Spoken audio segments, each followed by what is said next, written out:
What's up, everybody? Welcome to another edition of Guys Talking Sports. We are live. Know that we're supposed to be on our usual Friday nights, but this time it's a special edition of Guys Talking Sports because we're here Saturday night, the eve before Super Bowl, and we have a lot to talk about today. So, without further ado, let's get it started. Let's get it going. Got my boy Ace with me. So, what's going on, Ace? How you doing, man? Man, shit, it's Saturday evening. It's a chilly, rainy, freezy type of situation going on outside. So I'm happy that I'm here. We're doing this podcast. Let's keep it hot. Let's talk about what's going on in the world of sports. Yeah. And we know that right now Smooth is on a special assignment. So we'll know he'll join us back again in another episode. But for now, let's get right into it. Before we talk about the Super Bowl, of course, this week was a big week for the NBA because there's a lot of big names that have been moved this past week. So let's start with the number one, which was a surprising move, which was Luka Doncic going to the LA Lakers in a blockbuster move where the Mavericks traded Luka Doncic for, along with Maxi Kleber and Markieff Morris, to the LA for Anthony Davis, Max Christie, and the 2029 first round pick. If you want to throw it a little bit of a tidbit in, the Utah Jazz also joined into the trade, acquiring Jalen Hood, Shafino, and 2 second-round picks as well. But the fact of the matter is that the biggest name is Luka Doncic going to LA and Anthony Davis going to Dallas. So let me get your thoughts on this trade because this is a trade that no one saw coming. So let me get your thoughts on that and your perspective of what took place. I think it came down to Dallas. I don't know what Dallas was thinking. I mean, I know Luka is a little pudgy, but Luka's Luka. You know, Luka out there, he balling. His defense is suspect, but he be balling. And then you got AD. AD be balling, but AD be always injured. So it's like, I think LA, when they initially, made the trade for AD to team up with LeBron and they won the championship in the bubble, they figured that AD would be the franchise when LeBron decided that he wants to hang it up and retire. But then they recognized that, a lot of the ticky-tack injuries and AD seemed to be kind of, I don't know, he seemed to be kind of not consistent. Not to say that he's not consistent, but just him being a big, you would think that as a big, and considering the league doesn't really cater to bigs outside of a select few, you thought that he'd be a bit more dominant. And then you got Luka. Damn, Dallas proved that with Kyrie and Luka and a band of brothers that just whatever they do, they figured they could just go out there and a rough shot. And obviously they made it to the finals. And they thought that adding Klay Thompson would have been the final piece that give him the extra shooter on the wing. But then they realized that, you don't have a dominant big or somebody down low to really, be an enforcer down there. Not to say that they couldn't go on a win streak, but you got an off-injured Kyrie. You got Luka, who I'm not saying he's often injured, but when he's injured. Like, he's out. And then, you got Klay, who's coming off of some serious injuries back when he was at Golden State. So the GM from Dallas, he made an executive decision on his own, kept that shit in the dark. He was like, management may know, but that's about all that they kind of knew that was going on. I know, and then, right?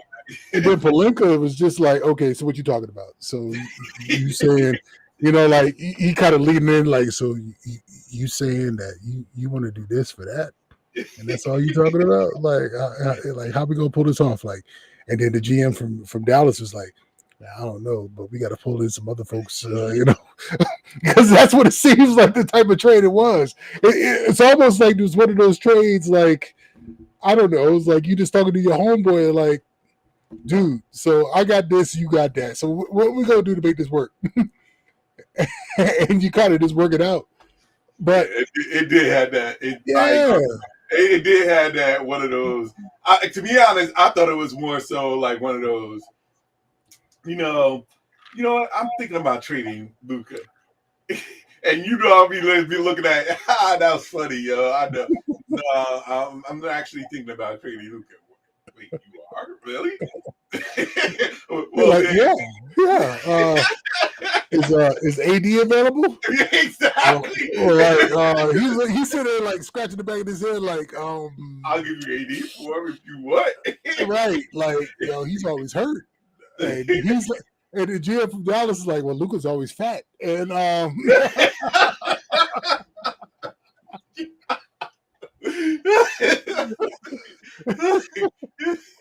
So, and he don't play defense, and so what do you say? So, right, are you really saying that you would rather take Anthony Davis? Like, all right. So let's be like, I'm the GM for LA. I mean, yeah, I'm not Palinka at this point, and the GM from Dallas. Nick, forgot his full name, but so I'm coming to you like, wait, you really would give up Anthony Davis if we give you, I mean, no, I'm coming to you on, but wait, you would really give up Luca if we give you Anthony Davis? I'm like, I mean, yeah, I mean, like he plays defense. I mean, well, if you're really considering this, maybe we should just make this trade. I'm like, but I mean, like I am, but it got to be a little bit deeper than that. Like, do we know any other suckers, any other franchises that might be wanting to take on some of this other crap? Well, Because I know you got some crap over there in LA. I know you got some crap. Yeah, Schroeder. I mean, I could. Yeah, you're right. Because I could really look at other teams, but now that you mention it, I think I'm gonna want Luca. So yeah, yeah. If you're willing to give me Luca, I'll give you back Anthony Davis and whatever it is that you may consider that you may want, with the exception of LeBron and Bronny James, of course. Oh, you can keep Bronny. He ain't hit a damn jump shot, and he just hit his first three a couple of days ago. You can keep Bronny. Yeah, but Bronny James is off limits, bro. Bronny James is off limits. I'm just saying, like, I just need to make sure that I can secure my bench and some role players to go along with what I'm giving up. So as long as you can make that happen, Right, we can make this happen. Okay. So then let's do this because I can give you Max Christie, and as much as for someone like Luca, I may even offer you the 2029 first round pick. Oh, 2029, you say? Yes. I mean, by that point, Anthony Davis may have like 3 broken foots and a broke rib. Sure. Yes. You know what? Even with a broke foot and 4 broke ribs, he still plays better defense than Luca. So yes, I will take you up on that offer. Yo, this is crazy. I'm sorry, but it's one of those like it is definitely one of those behind the scene deals like where you first start, you'd be like, all right, we just playing around, but it's like as you would say, as the elixir flows freely, next thing you know, you're making deals that you never thought you would make possible. So, right. like, and you're like, oh, we really doing this then? Oh, okay. All right.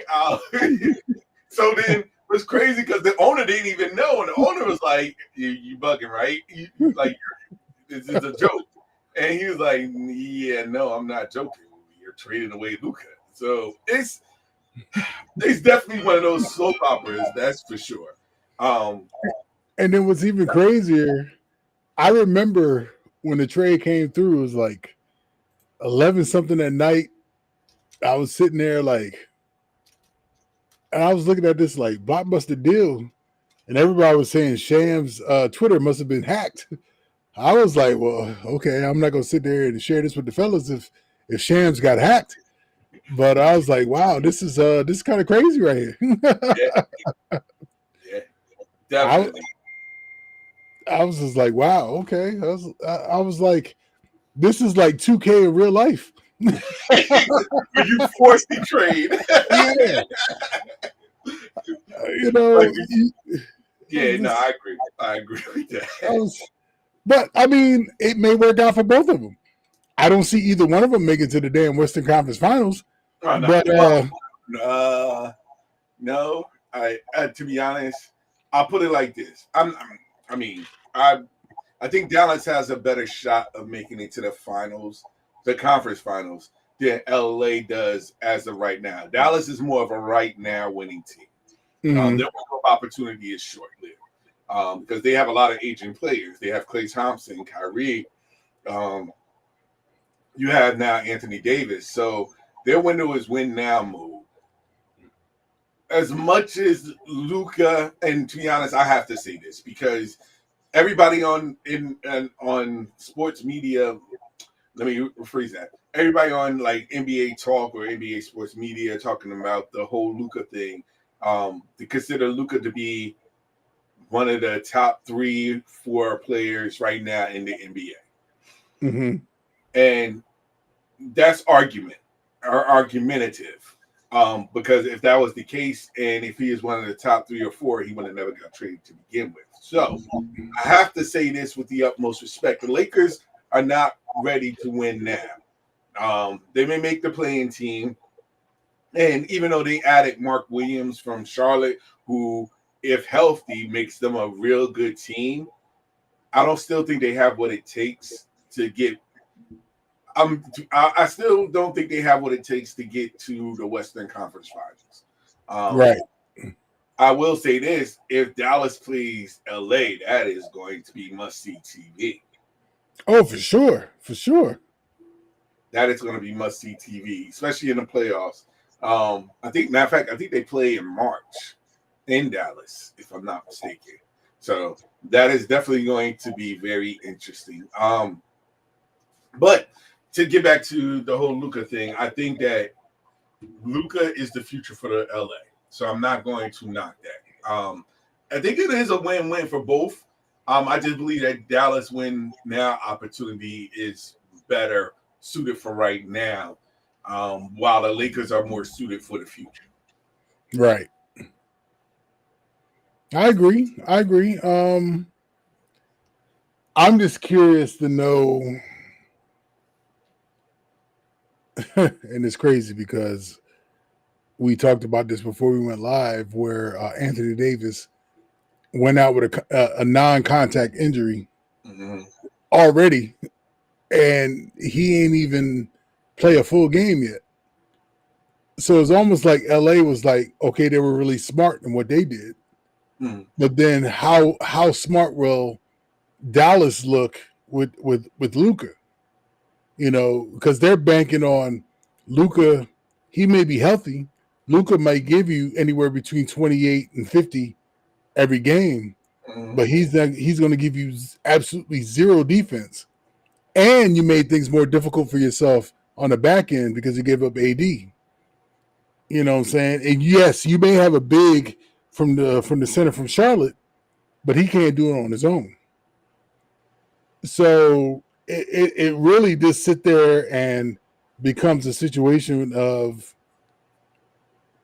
which GM thinks they're smarter in this situation, and who comes out on the grander size when it comes out with the overall within, I don't know, we got to probably give it like 1 to 3 years because Anthony Davis is already what, like 31, Yeah. 32, Mm-hmm. and Luka's only like 25, right? Yeah. Correct. But what's crazy, it's my understanding that Anthony Davis was there screaming because he wanted to have a 5, and they actually traded him to a team which they allowed him to play a 4, and they still got a 5. So we'll have to see how this whole thing plays out because maybe Anthony Davis was right. that maybe you're playing me out of position all these years. We were lucky with the bubble, Mhm. but if you got a legit 5, we might even be better. No, but they won the championship because he played the 4. He didn't play the 5. They But who had was the 5 at the time? Dwight Howard and JaVale McGee that won And that neither, championship. and neither one of them are there. And that was his point. And the thing was is that at the end of the day, he's like, look, if he feels comfortable playing the 4, and if he's telling you that I want to play the 4, why not just let him play the 4? Like I'm trying to understand why so many like people, whether it's sports media, NBA, whatever the case may be, I'm trying to understand the fact why y'all pushing him to play the 5, saying that he's better suited for the 5. He may be better suited for the 5, but if he's asking to play the 4, just give him somebody so he can play the 4. And what's crazy, Right. because if they would have made the trade for Mark Williams before they made the trade for Luka Doncic, he would have been probably happy because he'd have been like, look, this is what I need. This is all I wanted. I'm good. I'll sign an extension. I'll do whatever. This, as long as somebody else is playing the 5, I'm happy. And they did everything in their power not to do what they wanted to do. And it wasn't just the fact that, they brought in like Jackson Hayes and some of these other people that are quote unquote centers, but they're really not. They're power forwards just like him. They're 4s. So at the end of the day, he's looking at it as like, y'all not bringing me the full body quality center that I needed to play with so I could just revert to the 4. So when he goes to Dallas, knowing that there's a Derek Lively, a Gafford, and some of these other bigs, he's like, look, I know they got centers, so I could play the 4 and be happy. And sure enough, he's happy when he's playing the 4. And it's just a matter of time. Yeah. And it's just a matter of time for him and Dallas gels together. And once they gel together, they're going to be, I really believe that they're going to be a formidable opponent for anybody that plays them in the playoffs. Dallas game plan is for like the Denvers, the Oklahoma City Thunder, the Minnesota Timberwolves, like having those big pieces there to help guard and basically guard and protect. Now you have an offensive post player that can give you at least 20 a game. So now what's crazy is almost as like, Dallas got richer from adding Anthony Davis. Now, granted, we'll see if they are able to gel together, but they still have the same offensive firepower in Kyrie Irving. So if they're able to do what they're doing now and bring in Anthony Davis and continue on, I'm telling you, even though a lot of people was upset that Luka got traded from Dallas, the end result will help mitigate some of that. I agree. And I'm not hating on the trade because I think LA took the trade as we're admitting that we're not going to do anything this season and maybe even next season. But we're saying that when Luka is 28 and we get the pieces around him that we need, because we know LeBron may be leaving after Luka turns 27. Mm-hmm. You know what I'm saying? That we'll be in a better place knowing that we're going to get the pieces that we need to make the Lakers be reminiscent of the Lakers in the past with Luka as the building block. Yeah. So that was this one of those, oh my God, generational type trades that you just don't see once in a lifetime type of things. Yeah. And hopefully everybody gets what they want out of this trade. Like the GM from Dallas is being crucified at this particular moment in time. You know what I'm saying? Like he's getting death threats at this stage. Exactly. But if his thought process actually works out to work with the way he thinks it's going to work, then he's going to be looked at as the greatest GM ever to pull off a trade because he's able to pull something off since Dirk and his squad was there in Dallas. Yeah, true. You know what I'm saying? Like the LA is always going to be LA. The Lakers is always going to be the Lakers. But if he pulls that off and it works out, shoot, he looks like a mastermind. And he'll worry about everything else after the fact, but he got a championship right now. Yeah. And I think that also, to be honest, I also believe that um, it was a little bit more of an ease when he traded Luka because he has Kyrie there, and Oh yeah, Kyrie right now is being a model citizen. It's definitely helped made the transition a little bit more easier for him to say, you know what, I could get rid of Luka at this stage because everybody right now is at a win now bracket. The contracts is on a win now bracket, so I can afford getting rid of Luca if I want to bring in the player that I want, and I want Anthony Davis because I know that Kyrie is going to be able to pick up the slack from a scoring standpoint.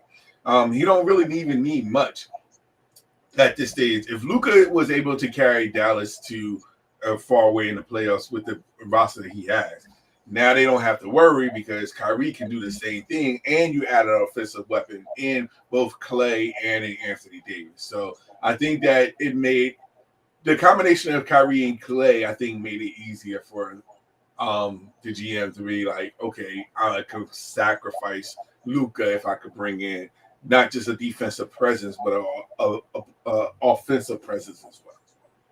let me ask this, devil's advocate. If Kyrie was 3 years younger, do you think they would have traded Kyrie over Luca? To be honest, I was kind of surprised that they didn't trade Kyrie over Luke. Over Luke. Um, I really thought that, to be honest, that would have, to be honest, in my opinion, I thought that that would have been ideal to reunite Kyrie. If you're going to trade any other out of the two, I would have saw him. I could have easily seen them pick Kyrie um, over Luca. But I also understand that the Lakers are looking for youth and looking to grow. And they really thought that Anthony Davis was that future of the Lakers. But I guess they made a pivot when Luca became available because they realized Luca could be the face of the franchise going forward, especially at the younger age that he's in. That's 7 years less where you could build Luca into not just a permanent star, but to also attract other free agents to come play with him as well. But real, the real concern is whether or not they can get Luca to be on board with everything LA related, which means not just the Lakers organization, but everything that the Lakers are asking him to do, he's on board with it with no problem. So we'll see. Agreed. I can honestly say that with these trades, kind of lured me back in a little bit. Still a little too early for NBA for me. Like I'm paying attention from afar, but I'm not sitting there. I'm not zeroed in at the moment. But let's get past these cold weather moments and let's get to March and April, and then I'll be like laser focused on what's going on with the NBA. Yeah. No, I mean, I'll be honest with you, outside of the Nets, I'm not really paying attention as well. Um, but I will say this with everything that is going on, um, it definitely is a lot more intriguing. Like stuff like this happening is a little bit more intriguing. Um, and I like the shock value because let's be honest, we never really thought about Luca going to the Lakers, or we never even heard anything about Luca being traded, or Anthony Davis being traded at this point. Right. There was no talk about it until it actually happened. So I think the shock value was the one thing that was like, okay, I'm interested now because why would they even think about making this move? Unlike certain sagas that went on for like the past two months at least, and I'm talking about the saga of Jimmy Butler, which finally has ended, um, thankfully, because now Jimmy Butler has been now traded to the Golden State Warriors. Miami traded Jimmy Butler to Golden State. In return, Miami received Andrew Wiggins, Kyle Anderson, PJ Tucker, a protected first round pick. And Butler essentially signed a 2 year extension with the Warriors. So he's now all happy. Um, Miami can now focus on the team that they have in front of them. And Golden State now can deal with Jimmy Butler being the quote unquote perfect teammate for them to get over the hump. So let me get your thoughts on this whole saga now being ended with Jimmy Butler now going to Golden State. What's interesting to me, Jimmy said said a little snippet on Bleacher Report talking about, I'm happy, I'm ready to ball out, blah blah blah blah blah. So it's almost like, in his mind, and I don't know if you saw the report, I'm sure I shared it where, it was the thing where Pat Riley was trying to give uh what's the way to say it? Trying to give fatherly type of advice when Jimmy didn't want that type of advice. It's like, you're the owner. You don't sit there and talk to me as if I'm like we're cool, like you're my buddy type of thing. And that's interesting because I never looked at Jimmy Butler being that like, and maybe that was a ploy, but I never looked at him being that thin skinned where he would sit there and, just an older gentleman just trying to share advice from his experiences and talking about, your current experiences. And he would take that as like, dude, I didn't ask for this crap and blah blah blah blah blah. So now, yeah, that's the reason. Now this is the reason why I went out. I'm like, bro, you orchestrated this from day one. Like, I don't sit there and think anybody sits there and looks at this scenario and be like, that's like me saying I come to you because I'm going through a situation, knowing indirectly that you've been through the situation and you're just offering advice with this situation. But because I know that I'm saying to myself, F this guy here, if he comes at me with anything other than what I want to hear, that's the reason why I'm out. And he came with the one exact reason and was like, you know what? Screw you. Now I definitely know I want to leave because, bro, I didn't ask you anything about the fact what my family is going through with this situation.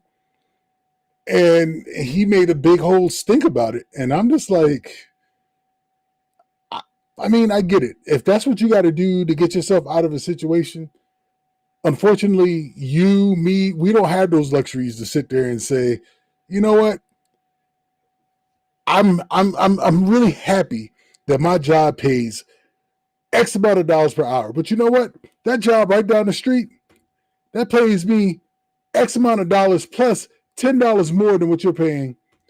Well, Adrian, I understand what you're saying. And I had a situation where I had a scenario where I had a job at X amount of dollars and I had it for $8. And I was like, you know what? I'm going over here, but the grass isn't always green on the other side. Well, you know what? Screw you. I didn't ask for that type of information. And I'm going to go ahead and do me. You know what I'm saying? Like that's just like the craziest thing ever. But I guess it was enough to force the hand to get him ultimately where he wants to be. Now, the question I have is, you're going to turn around and say this a day ago, like, I'm happy, I'm going to ball out, we're going to win the championship.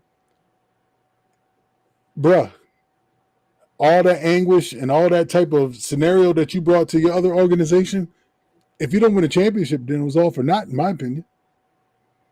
You know what I'm saying? Because if you're unhappy, you're unhappy. And to you, it seems like it wasn't about the money.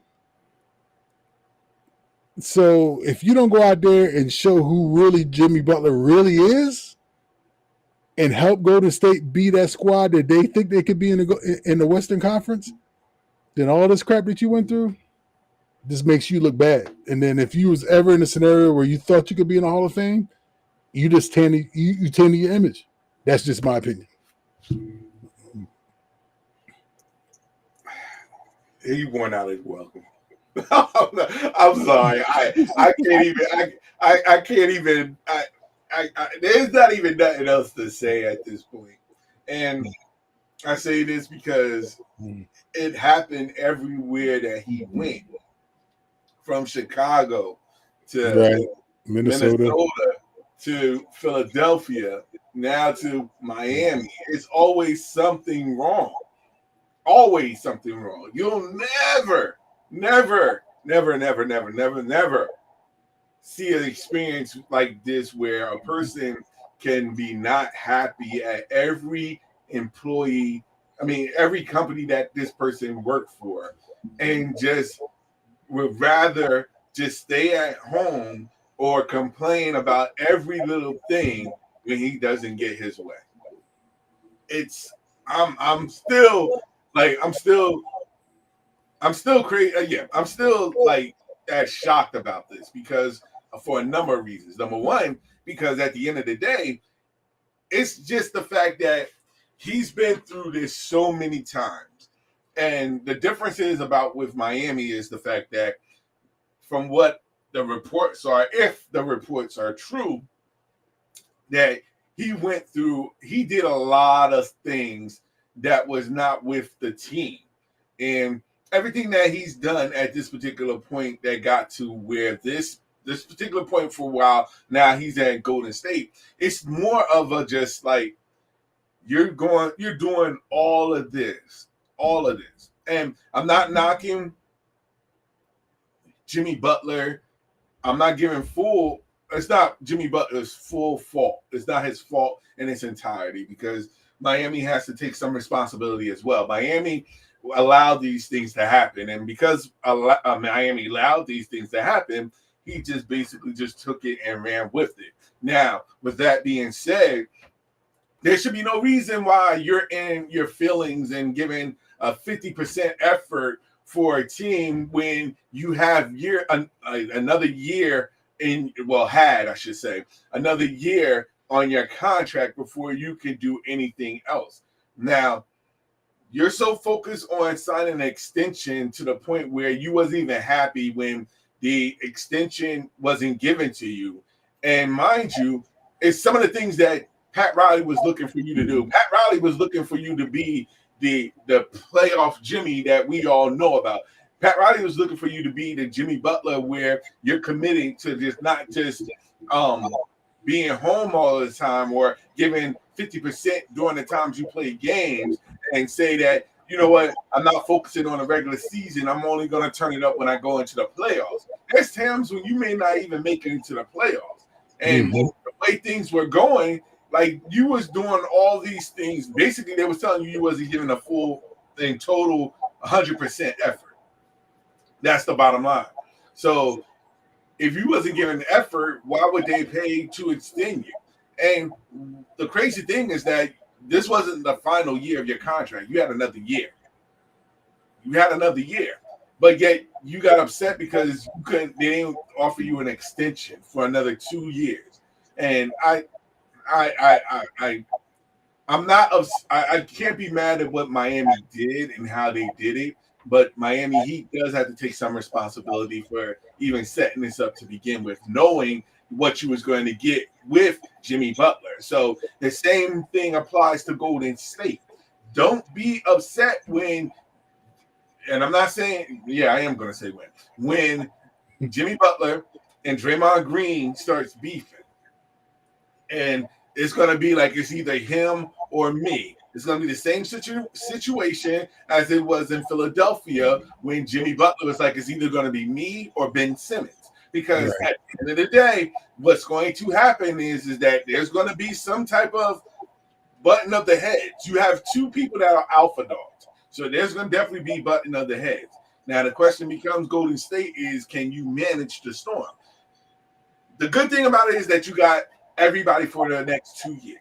He signed a 2-year extension, which matches the contract of Stephen Curry and matches the contract of Draymond Green. So you have everyone in the same scope, which I thought was a smart move for them to do. Now, the question becomes for the next 2 years, can you weather the storm? If you could weather the storm, I'm not even thinking about them making it to advancing in the playoffs. There'll be a playing team for sure, but they're not going to go far with the people that they have. Now, I'm more curious of a couple of things. Number one, I'm more curious about whether or not Draymond Green and Jimmy Butler can coexist. I'm also worried the fact that if Jimmy Butler and Jonathan Kuminga can coexist. So you have a lot, and you still didn't address the elephant in the room, which is that y'all need a big center to help manage an offensive center that will help get you points in the paint, not just in the paint, but also in 3-point shooting. Y'all need a stretch five, and y'all have yet to address that issue. So until that happens, I can't see you, even with Jimmy Butler there, I can't see you making it further into the playoffs. Um, Quite frankly, you're in that average 6 to 8 seed, or maybe 6 to 10 seed, I should say, where there's a possibility you might not even make the playoffs with the current roster constructed. So, with that being said, I think that this whole trade for Jimmy Butler, I think Miami did it to just get him away, which I thought was the smart thing to Smart. do. Right. I'm more puzzled the fact of why Golden State was the choice to trade him to. Or let me rephrase that. I'm more puzzled why Golden State would take on Jimmy Butler. I mean, I know you wanted to pair Steph Curry with a star, and I know that you tried to get Kevin Durant, and he didn't want to come there. Should know that should be a writing on the wall for one thing. I think y'all need to focus Golden State. I think you need to focus on exactly why people are not coming to Golden State to play with Steph Curry and factor that into whatever it is that you're trying to do. You can't bring a star in and stars don't want to play with other stars. When you hear that Kevin Durant don't want to play in Golden State and he's talking to Steph Curry saying, I don't want to join your team for whatever reason, you really have to look into the mirror. And I wouldn't be surprised if you find out that you may have to trade one more person, another star on your team before you actually start getting people wanting to come to Golden State. So you think it's a Draymond thing? I'll put it like this. KD's been there. Right. And we know the first year, the reason why he left, well, one of the reasons why he left was because dealing with Draymond. Mm-hmm. I mean, let me rephrase that. I'm not going to say that. It's not one of the reasons. It's one of the rumored reasons. I'm not going to say that because I'm not going to put out there. But at the end of the day, the problem is that the same issue that you had with Jordan Poole is going to be the same issue that you're going to have with Jimmy Butler. But it's just going to be 10 times as worse. Yeah, but the difference is between Jordan Poole and Jimmy Butler. Jimmy Butler is obviously a more proven commodity than Jimmy Butler, that Jordan Poole is. Mm-hmm. So then it'll be a scenario where Draymond's going to be expendable, but Draymond isn't going to command the capital to come back if you trade. You know what I'm saying? So Golden State's going to have to be real smart with their drafting and free agency if it comes to a point where Jimmy Butler and him start bumping heads, because Jimmy ain't going nowhere. You know, he's an offensive force, whereas when they had their big three with Steph, Clay, and Draymond, you know, they were able to override everything else because they had what's my man's name that plays the 4/5. That seems like to me he gets no damn respect, but he's still there. Oh, Looney? Yes. Looney. I mean, Looney is an integral piece. If for whatever reason, every time they seem like he's about to bounce, they do just enough to keep him there. And I don't understand why he stays. Well, to be honest, it's. I mean, because then he'll be exposed if he goes anywhere else. Kevon Looney's job at this particular point right now is to rebound the ball, try to be the defensive presence that he can be, because so much focus is on Steph and more importantly Draymond on those spots. I mean, in those positions, he really doesn't have to do anything but clean up if given the opportunity. He's a big body. Problem is that when he's a big body, he doesn't provide anything else. It's almost as a slower down version of Draymond without the pass. If Golden State was smart, and I doubt they'd be able to pull this off, but they might have been able to pull this off if they were smart. But I don't know what they were able to get, what they'd be willing to give up. But if they would have traded for Bobby Portis. To Because be Bobby honest, Portis, in my opinion, is a Draymond with less stress and less drama, but could also give you that offensive output. problem is that he's still that alpha dog, and Draymond and Bobby would have been beefing. It's no different from Jimmy and Draymond is going to eventually beef. They're going to butt heads. They're going to butt heads. You need someone that, and to be honest, if anything, I would consider trading Bobby Portis. I would consider trading Draymond for Bobby Portis because Bobby Portis is much more reliable on the from a shooting aspect. Much Right. more. I mean, they're just about similar from a defensive standpoint. But he provides that extra shooting that can give Steph some type of more wiggle room because right now everybody's collapsing on Steph. That's just Yeah. if everybody else ain't hitting their shots, everybody's going to collapse on Steph. Jimmy provides a different aspect to it because while everybody's going after Steph, Jimmy can provide the offense on the half court. He's definitely a half court person without question. So I think that it brings a dynamic that Steph would never had before.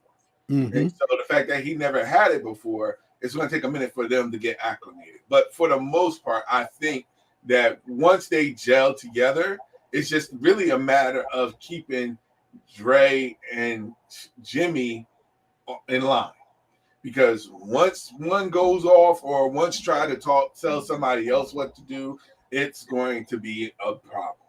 Because I don't see it. I don't see them. What's the word I'm looking for? I don't see them meshing well together. I really don't. So here comes Steve Kerr having to really sitting these jokers down and be like, look, Draymond, this ain't even a Jimmy thing. This is a Draymond look. I need you to cut the BS, ball, and shut the hell up. Now the question also becomes now whether or not he will do that.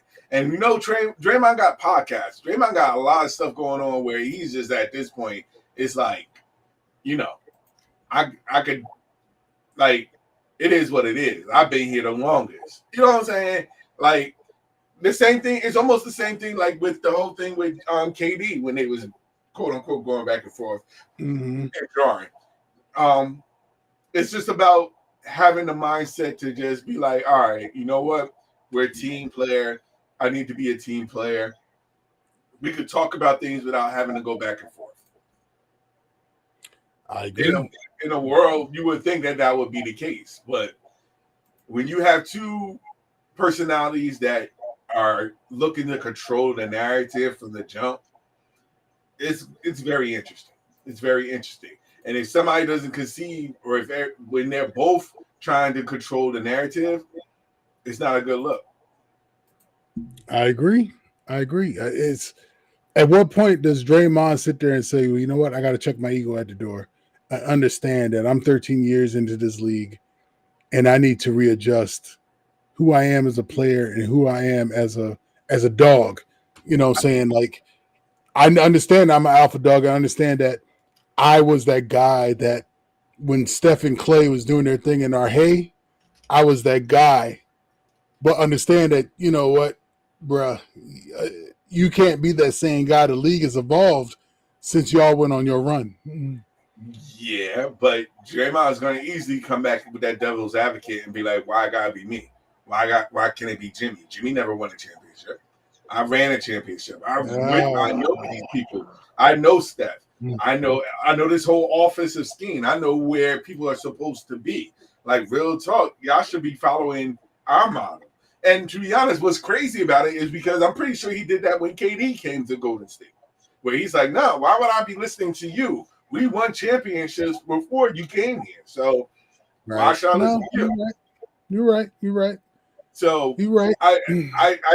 It's like I said, and what's crazy, Jimmy Butler ain't gonna change. Jimmy Butler ain't gonna humble himself. Jimmy Butler ain't gonna be like, you know what, I need to accept whose team it is, basically. I need to accept this role and I need to just be the second or third person to help, whatever. Jimmy Butler has never been that person. So if Jimmy Butler has never been that person, even on teams that we know he wasn't the best player, why do we think that he's going to change that? You So would hope. that's what I'm saying. Golden State is going to be must see TV no matter what, because eventually there's going to be some type of drama. Well, you would hope that in Jimmy's case, you're looking at Steph, and Steph already got what 3 or 4 championships. Hmm. You know what I'm saying? Like, So let's Draymond. right. And you'd be like, look, I understand this is your squad. I understand I'm gonna bring you a different dynamic than Clay when he was here. You know what I'm saying? I could be that dominating, take it to the basket type of guy. But I understand also that I need to work within the system that's there. But it's still gonna come down to Kerr. Kerr got to sit there and say, okay, I have to recognize that Andrew Wiggins came in and everybody really discarded Andrew Wiggins. Like at that point, he was just like, he's not the guy that was drafted #1. And it was just like, he was just a guy to kind of plug in and play.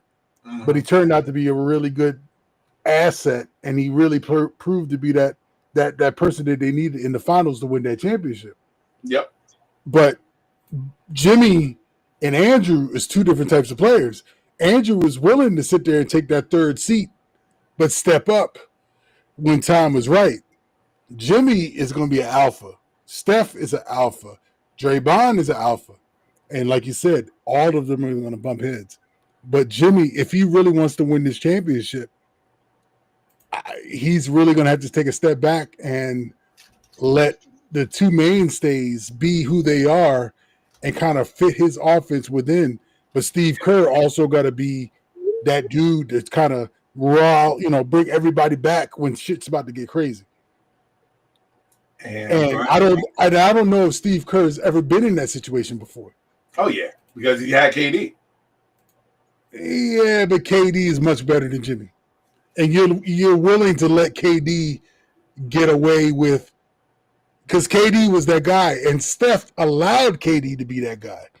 I don't see Steph allowing to be Jimmy to be the #1. I can't say that. No, I can't.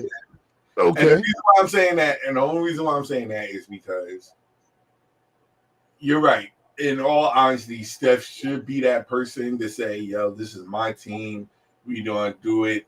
We'll have it. Steve wants to run it, whatever. This is what we're going to do. Mm-hmm. But I will say that, again, it never stops Jimmy Butler from being Jimmy Butler. Same thing that happened with Philly. It was supposed to be Joel Embiid's team. That's just how it is. When Jimmy got there with Ben Simmons and Joel Embiid, it was supposed to be Joel Embiid's team. Mm-hmm. So that's one of the reasons why Jimmy left, was because he wasn't getting paid like he should have been getting paid. And he felt as though that the team running under Ben Simmons wasn't good enough. So that's one of the reasons why he chose, like, he wanted to talk to Joel and be like, hey, we need to change this up a little bit. But Philly was like, yo, we prefer to run with how Ben is running it, whatever we'll do. So Jimmy is like, all right, hey, if y'all choose Ben, then I'm out. But in Jimmy's defense, he wasn't necessarily wrong. Knowing that what we know now, as far as Ben being the player that Ben is, he wasn't necessarily wrong. True, but he still didn't have the voice to he could do whatever he want when it comes to his contract. But the problem is that he still thinks that he can run a team when he's going to other teams that are already being run by other superstars. Right. That's just what it is. If he went to like the Washington Wizards, he could do whatever he wants, right, and still be good. But yet he's chosen to go to other. He's not even. What's crazy is because he wanted to go to Phoenix. He's choosing his destination. So when he's choosing his destination and play with stars, but yet he's trying to control the stars once he gets there, it's not logic. Like if you want to go to if you want to be in a position where you want to control everything, you better off going to a team that don't have any superstars. You better off going to Washington. You're better off going to like Brooklyn. You better off going to some of these teams that need a superstar, Toronto, for example, because then you could do whatever you want and bring in the players that you choose to, and then you could do whatever you need to do to be like, yo, you know what? I'm running this show. I could be happy because they're gonna acquiesce to me, and I can do the things that I want to do and be happy, get an extension, whatever, and build the team the right way. But you're going to stars that are already, I mean, going to teams that have established stars. Like you wasn't going to be able to go to Phoenix and think that you was going to run a team with Devin Booker and KD. So all these teams that you're going to go to, whether it's Golden State, whether it's the Lakers, whether it's Milwaukee, they have established stars there. So you can't be in a position to just go into other teams and thinking that you're going to run things. No, you got to humble yourself. You got to be like, you know what? I'm willing to help and do whatever is possible to help the team win. And take it from there. I totally agree. And you're right. You know, now that I sit there and take a step back and listen, you know, yeah, because then when you take a step back and you go back further to when he's with Minnesota, that was Cat's team. And he was trying, who was the point at the time? It was Cat and Mike Conley, most likely. Right. Point? Yeah, Mike Conley. Yeah. So it was Cat and Mike Conley, and he was trying to run that team. But everybody at that time was like, yo, this is Cat's team, and you're a piece. You're the two. You know, you're out of the big three, you're the number two in this situation. Mm-hmm. So it's almost as like his ego, as an ego for Jimmy, he thinks he's a one. But from a player standpoint and from a teammate standpoint, he has the ability to be a number one, but I think he's best suited as a two, and he just can't seem to accept that. Yeah, and want to even make it even worse, Miami was a perfect spot for him because he was deemed as a number one. Right. He couldn't even do the right things with that because he was all in his feelings about not getting an extension. And what's crazy is you was the number one, but you wasn't even playing like you was number one. You wasn't even doing the things that you was doing to be a number one. You wasn't riding with your teammates and staying in the same hotels with them. No, you was doing your own thing. So how can we treat you as a number one when you're not even doing number one things that you're supposed to do with the team that you currently have? Like you can't be upset about people telling you that you know you're number two and number three when you don't be in the same hotel with the people. You don't spend time with your teammates. You don't like ride on the same buses or playing with the teammates. Like all these things that they're saying that you were rumored to be doing. If it's true, you can't consider yourself to be a number one person. So how can you go to another team being that you're number one when you don't even do number one responsibilities? Agreed. And he kind of screwed himself. You know what I'm saying? I mean, granted, he's still getting paid because I mean he's recognized as a top player in the league. Yeah, I'm not saying the top 10 or top 20. He probably falls within the top 25, but he's really destroying his legacy in a sense because definitely. if he doesn't make this work, you know, will he get into the Hall? No. He'll just be one of those exceptional players that did whatever and you know is just another guy. He's not even going to get to the Hall where the teams be retiring their jerseys.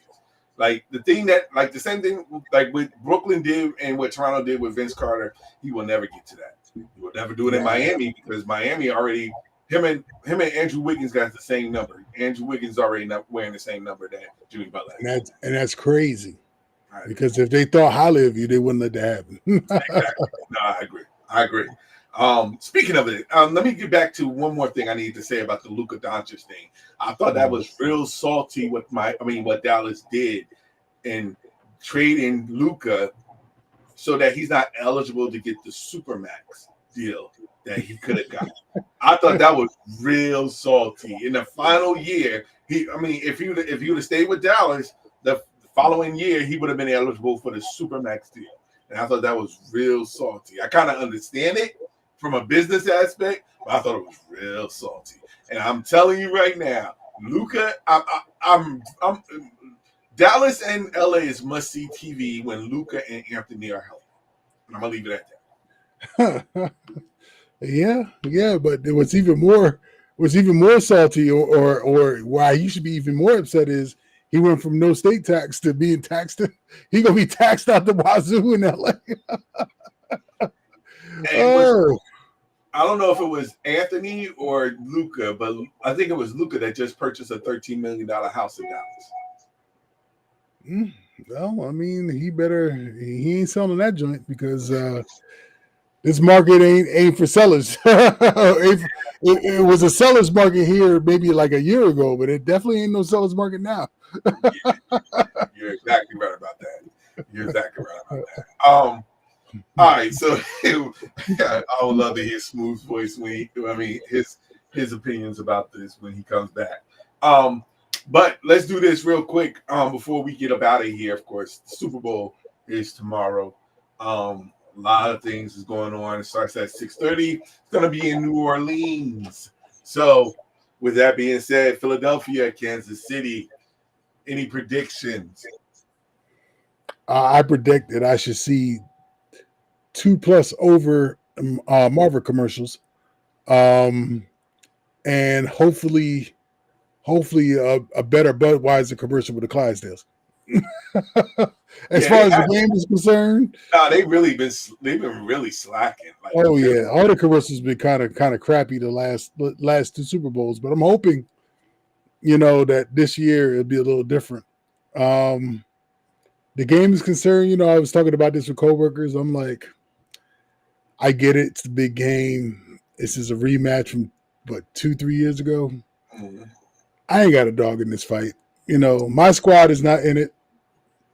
I'm really just here for the commercials, the good grubbing, the sipping, and just an equality Sunday afternoon into a Sunday evening. But if I had to pick a team, I think Kansas City will probably make destiny and get the 3 in a row. Because I think this is what the NFL wants. Yeah, I kind of agree with you on that. To be honest, I am rooting for Saquon, because that would be the ultimate slap in the Giants' face, and it's not a knock on the Giants fans. It's more to Giants management of how they handled the situation. So I'm rooting for Saquon to get it done, but I'm with you. I see everything in line for Kansas City, refs included. I see everything is in line for Kansas City. But we will see. I'm going to be honest with you. I probably won't be watching the game. I'll probably fall asleep on the couch because I ate too much. So I'm being honest. I'll catch on if I catch all the commercials, I'll catch them a little bit later, and just DVR them. Halftime show, I'm not really too enthused about. So yeah, you don't want to see Kendrick? Well, I told you I'm not a Kendrick Lamar. Like, it's not that's not my style anymore. So I feel you. I feel you. I just want to get that one last Drake diss out. You know what I'm saying? Just get that last Drake diss. Not like us. One last time in 2025, and let's move on from it. To be honest, I'm very curious. To be honest, I'm very curious to see whether or not he's going to play the whole song. I doubt it, but I'm very curious to see if that whole song goes through. That'll be crazy. But we can definitely talk about how that goes a little bit later. But we like to thank everybody for checking us out, guys. Talking sports. Ace, let them know where they can find you at. You can find me on Blue Sky. Oh, hold on. I still don't know my Blue Sky handle off the top of my head, but give me like 3 seconds here. 1, 2, 3. Blue Sky. My name is, what is my name? Yes, my name is Cat Daddy 1963 on Blue Sky, and it's right there on the screen. So yeah. Yeah. Okay. I'm trying to get used to saying you can find me on Blue Sky. I got you. I got you. No, I hear you. Same thing here. You can find me on Blue Sky. I am our Qualls. Blue Sky. I am our Qualls. But you also can catch Guys Talking Sports. Speaking of which, I really got to push that to do it for social media platforms. Guys Talking Sports is now on YouTube Live, so catch us out there. Check us out, as well as on Facebook Live. Even though I may have to do something to alter that as well, but you'll definitely find us on YouTube Live. So stay there. Make sure you subscribe. Appreciate all the love and support out there. Smooth will be back from his assignment next week, and we will talk about everything that happened in the NBA as well as the NFL, who won, and our thoughts on what happened at the Super Bowl. But until then, we'd like to thank everybody for checking us out. And until next time, you guys take care. God bless. Have a good one. Shout outs to the IOTAs. You know how we get down. One love.